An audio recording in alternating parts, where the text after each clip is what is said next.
Здравейте! В днешното видео ще ви покажем как се създава, редактира и изтрива артикул на мултифункционално фискално устройство Bluecash 500.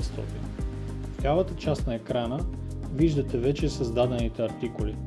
За да създадете нов, се натиска бутона в горната дясна част на екрана и след това отляво ви се визуализира нов диалогов прозорец с надпис информация за артикул.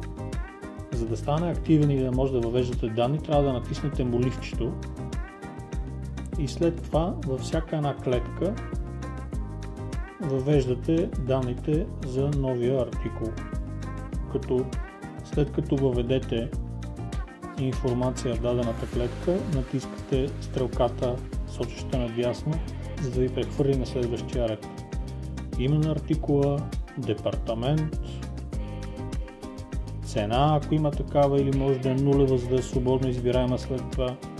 Отново стрелката за надясно, баркод, ако има такъв, в случая ще приемем, че няма. Група, да кажем група плодове, данъчна група Г и мерна единица. Тук, ако са създадени предварително мерените единици, може да изберете в брой или някаква друга. След това се натиска горе вдясно чавката за потвърждение и ако натиснем X, за да изчезне този прозорец, вече има новия артикул тест, който току-що създадахме.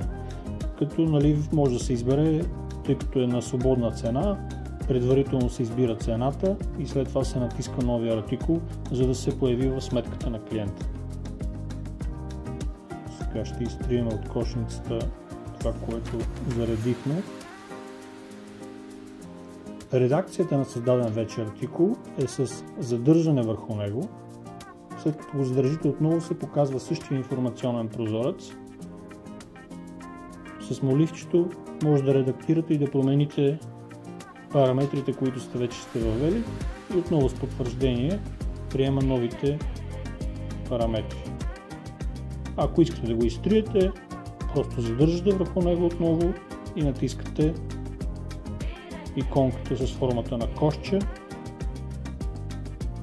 Програмата ви пита дали сте сигурни за тази операция. Ако сте сигурни, потвърждавате и след като натиснете X и махнете този прозорец, вече го няма този артикул. Това е всичко. Благодаря ви.